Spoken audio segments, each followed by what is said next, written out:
I will show you on how to conduct a cluster analysis using R, and also I would like to discuss with the various advantages of cluster analysis and the usability of the cluster analysis. And to be very specific, I'll be using k-means cluster for the reference. Cluster analysis, as we all know, it is a class of techniques used to classify cases into groups that are relatively homogeneous within themselves and heterogeneous between each other.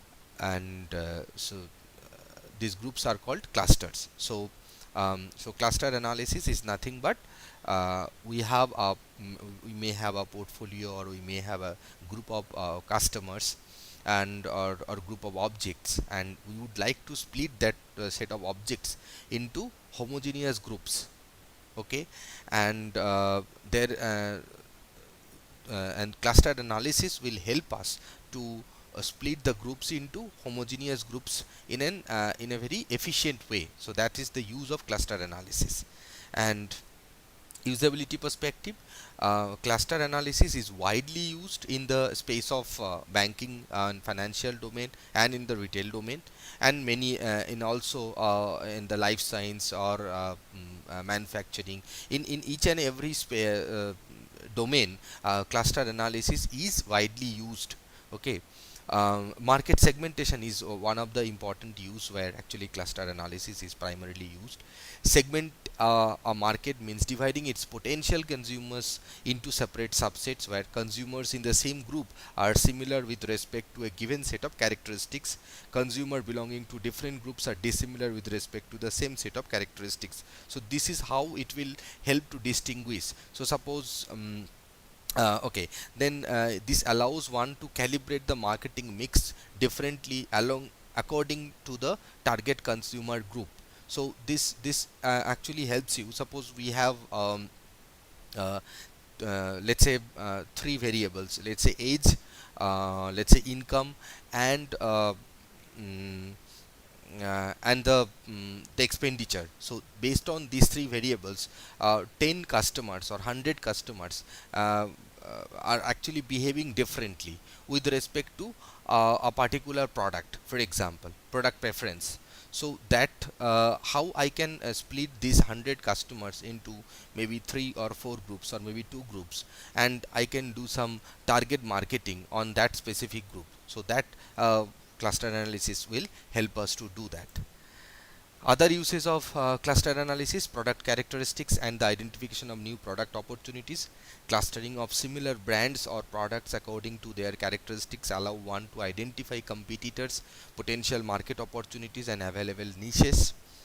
Um, Also, sometimes from the data management perspective, cluster analysis is used. For example, I have to impute the missing values using main, for example, and I simply cannot uh, um, use the standard for a specific variable. For the missing values, I cannot take the mean of all available observations, so that will may overestimate or underestimate the missing value imputation. So in that case, what I would recommend is split. Do not take that variable where actually the missing is there available. Take all other variables, perform the cluster analysis, and then for each of the groups, so what will happen, for each of the groups these missings are distributed across the groups, 3, 4, or 5 groups, and then for each group whatever the missing, some will be missing and some will be non-missing. So impute the missing based on the non-missing values, so that will give you better approximation to the missing values. So that is another use of cluster analysis. Now I will go into the steps to conduct cluster analysis. Select a distance measure, select a clustering algorithm, then define the distance between two clusters, determine the number of clusters, and validate the analysis. So these are the five standard steps which are followed in any cluster analysis, be it hierarchical cluster or be it non-hierarchical clustering. Distance measure for individual observations, people can take so distance measure for individual observations means, actually suppose one particular dataset has 5 attributes, then distance is and 5 attributes and let's say 100 observations. Okay, then distance will be computed for the two observations based on each attribute. So income of the first observation and income of the second observations. Multiple variables require an aggregate distance measure. So for if you have more than so for each of the attributes the distance will be computed, and then all the distance measures will get aggregated at the observation level, and based on which the distance will be computed and the clusters will be formed. Okay. There are multiple measures of distance. One is a very famous distance measure called Euclidean distance. This is how the Euclidean distance have been computed. So dij is the distance between observation I and observation j. Xkj value of the variable xk for observation j. This is how it is computed. And dij is the city block or Manhattan distance, but widely used distance measure is the Euclidean distance measure. Okay. Other distance measures are Chebyshev's, Minkowski, Mahalanobis. Those distance measures are people do use. Correlation measures, these things are there, but generally widely used measures is Euclidean distance measure. And we will primarily focus on non-hierarchical, which I will show it through R. Non-hierarchical do not follow a hierarchy, of course, in and then here actually it asks for the input from the user, that how many number of clusters are required. Then it splits the data based on the attribute. So we have to pass on two things. One is the number of clusters that is required, and on the other side we have to pass the number of the set of variables on which, or the attributes on which I want to form the cluster. Okay, so based on these two, the clusters will be formed. Optimal clusters will be formed. So optimal, when I say, so optimal means you have to identify the number of clusters very judiciously, or very optimally. Okay, but I will show you on how one can use identify this optimal number of clusters using R. And this is basically the using R how we can do. So these are the steps. One is the data preparation part, where the primary important thing is identify the set of variables on which you have to run the cluster. That is number one. Number two is you have to identify whether if there is any missing or not. So if you have missing, you can either remove all the missings, or you can impute the missings using mean or median, or you can use regression imputation if you have more than 5% of the missing and less than 10%. So if it is 5 to 10% of missing, I would recommend go ahead with the regression imputation. And then as you can see that partitioning. So k-means is a most popular partitioning method. It requires the analyst to specify number of clusters to extract. But I will show you one plot which is called elbow curve. So this elbow curve will help you to identify how many number of clusters are optimal, and then you just have to feed the number of clusters, optimal number of clusters here. Okay, here, and then you have to pass the data, and then you will be able to get the clusters. Also you can do the initial summarization for each of the cluster, and finally you can add the cluster number to your original dataset. So these are the things we will conduct using R. So these are the three packages which are very important. In my system it is already installed, so I am not running first three lines. Okay, whether you have installed or not, if these three steps has to be executed every time when you are performing your cluster analysis. So this is basically referring to these packages. Okay, then we have a data, we have a cross-cell data. So before that, let me remove all the things which are present in my current directory. So rm list equals to ls will remove all your temporary data sets which are present in your directory. Then I am reading the data. So data underscore cluster, this is basically a financial data, and as you can see through you can screen through the variables and identify whether which variables are what. and whether all variables are in a right format or not. For example, account ACCT age is basically account age. So as I said, this is a card related data. So card balance, card information, savings balance, ATM amount, ATM pos, direct deposits, DDI is basically checking balance. So these things are there. So you have to check whether all variables are in a right format or not. So account age is not in a right format, it is taken as a factor. You have to convert it into numeric. Then you have a DDA bal, which is into numeric, direct deposit, NSF amount, savings balance, ATM amount. POS amount is not in continuous, it should be numeric. We have to convert it into numeric if required. And then CC bal is a credit card balance, which has to be numeric. Then income has to be numeric, which is in factor. So those things has to be converted. For the time being, I will just take I have decided to take 1 2 3 4 5 variables. One is account age, DDA balance, savings balance, ATM amount, and credit score.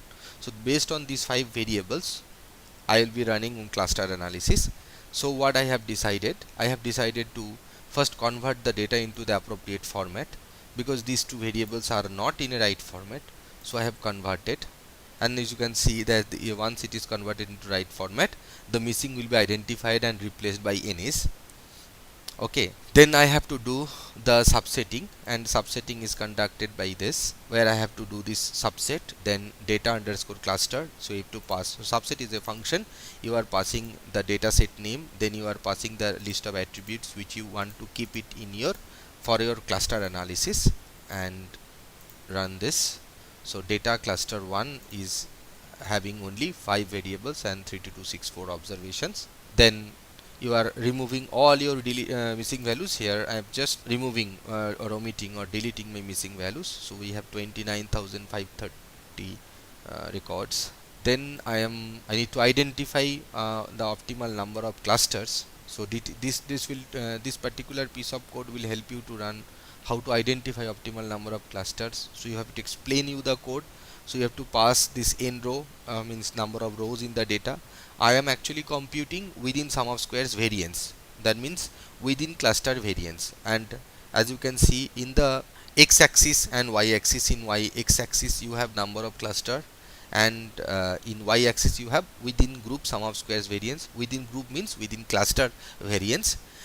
Initially the variance is high, and as you keep on splitting into clusters, you can see the cluster variance is keep on decreasing. But after certain point in time, the cluster variance is almost stabilized. So if one has to choose very optimal number of cluster, maybe one can choose 5 or 6 or 7. I am choosing here as 5 as my optimal number of cluster, but it is definitely one can change this number. So I am plug in the number 5 here, plug in the data set is data underscore cluster 1 after removing. Then please remember that everything will be stored in fit once you run the cluster. So you please run this. So this fit will come here, and large K means 9 elements 1.1 MB. So this will ensure that all the outputs are stored here.